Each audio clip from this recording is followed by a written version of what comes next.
ਬਿਆਨ ਜਿਹੜਾ ਹੈ ਭਾਬੀ ਕਮਲ ਕੌਰ ਦੀ ਮਾਤਾ ਦਾ ਸਾਹਮਣੇ ਆ, ਜਿੱਥੇ ਉਹਨਾਂ ਦਾ ਇਹ ਕਹਿਣਾ ਹੈ ਕਿ ਜਿਵੇਂ ਉਹਨਾਂ ਦੀ ਧੀ ਨੂੰ ਤੜਫਾ ਕੇ ਮਾਰਿਆ ਗਿਆ ਸੀ, ਉਹ ਇਹੋ ਮੰਗ ਕਰਦੇ ਸਨ ਕਿ ਅੰਮ੍ਰਿਤਪਾਲ ਮਹਿਰੋ ਤੇ ਉਸਦੇ ਬਾਕੀ ਦੋਸ਼ੀਆਂ ਨੂੰ ਵੀ ਉਵੇਂ ਹੀ ਸਜ਼ਾ ਦਿੱਤੀ ਜਾਵੇ। ਤਾਂ ਮਿਡਲ ਈਸਟ ਤੋਂ ਅੰਮ੍ਰਿਤਪਾਲ ਮਹਿਰੋ ਦੀ ਗ੍ਰਿਫਤਾਰੀ ਹੁੰਦੀ ਹੈ। ਦੱਸ ਦੇਈਏ ਕਿ ਜਿੱਥੇ ਬਠਿੰਡਾ ਦੀ ਇੱਕ ਪਾਰਕਿੰਗ ਦੇ ਵਿੱਚ ਗੱਡੀ ਦੇ ਵਿੱਚੋਂ ਭਾਬੀ ਕਮਲ ਕੌਰ ਦੀ ਮ੍ਰਿਤਕ ਦੇਹ ਬਰਾਮਦ ਹੁੰਦੀ ਹੈ ਤੇ ਜੋ ਭਾਬੀ ਕਮਲ ਕੌਰ ਦੀ ਮਾਤਾ ਦੇ ਇਲਜ਼ਾਮ ਨੇ ਕਿ ਕਮਰ ਕੱਸੇ ਦੇ ਨਾਲ ਅੰਮ੍ਰਿਤਪਾਲ ਮਹਿਰੋ ਨੇ ਭਾਬੀ ਕਮਲ ਕੌਰ ਦਾ ਕਤਲ ਕੀਤਾ ਸੀ ਤੇ ਉਸ ਤੋਂ ਬਾਅਦ ਦੁਬਈ ਫਰਾਰ ਹੋ ਗਿਆ ਸੀ।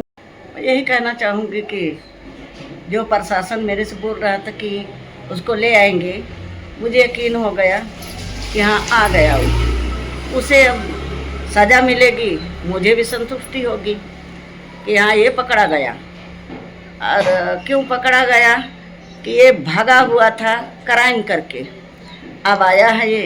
अब मुझे भी पता लगा कि मेरी बेटी को मारा क्यों था, क्या कसूर मेरी बेटी का था। सोशल मीडिया पर सारे काम करते हैं तो क्या सारे को मार देगा? तो उस परिवार को मारा जिसको जानता था कि हाँ इसके पीछे कोई नहीं है, कुछ कर नहीं सकते, और कोई नहीं था तेरे को मारने के लिए। ये मजबूर समझ के हमें, गरीब समझ के हमें हमारे बेटी को मारा कि ये लोग कुछ नहीं कर सकते, मैं चाहे जैसे मर्जी रहूँगा, जैसे मर्जी भाग जाऊँगा, नहीं आऊँगा कुछ दिन। बोलता भी था कि 5-4 साल जड़ा मैं जेल ते लाऊंगा, 5-7 नू और रगड़ के जाऊंगा। लेकिन मुझे प्रशासन के ऊपर पूरा विश्वास हो गया कि जो उन्होंने विश्वास दिलाया था कि मैं माता तानो इंसाफ दिलाऊंगा, वो करके दिखाया। बस मेरे को यही इतना तसल्ली होगी कि आ गया, बाकी मेरी बेटी की कभी कमी कभी पूरी नहीं होगी। बहुत बड़ा असर पड़ा है कि वो उसको अकेला नहीं मारा, उसने सारे परिवार को मार दिया, क्योंकि वही हमारे घर का रखवाला थी, सब कुछ वही देखती थी। उसने बहुत गलत काम किया। जो उससे शिकायत थी वो मेरे को आके बोलता, क्योंकि मेरे को बोला नहीं, मेरे घर में आया, मेरे सामने आया, तब भी मेरे को उसकी शिकायत नहीं बताया कि मैं इसको वीडियो बनाने के पीछे मारा हूँ।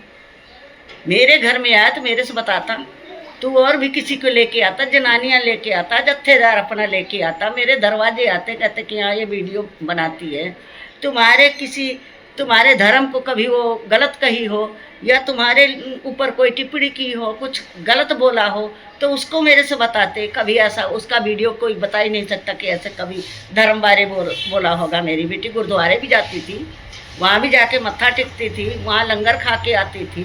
वो कभी भी किसी भी धर्म की कभी बुराई नहीं की थी मेरी बेटी। आज सुना है तो मैं चाहती हूँ प्रशासन से यही मांग कि उसके साथ भी ऐसा ही होना चाहिए कि उसकी भी आंख बाहर आ जाए, उसको ऐसी सज़ा मिलनी चाहिए। जितने इंसान थे ये कांड करने में, उनको सबको मैं आपको कहूँगी कि आप इधर इस रास्ते जाओ और वो रास्ता गलत है, आपको पता है कि ये गलत करवा रहा, आप करोगे वर्क काम।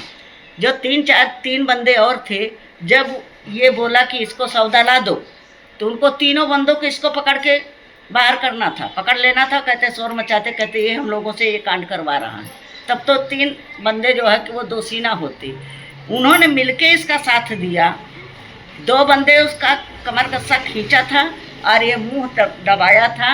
मेरे को एसएसपी जो कोंडल थे वो मीडिया वाले के सामने बात कर रहे थे, तब मेरे को पता चला कि ये 15 मिनट मेरी बेटी का सांस नहीं निकला, तब तक ये मुंह दबा के रखा था। मुंह दबाया था, वो लोग खींचे थे वरना कितनी बेरहमी से ये मारा है।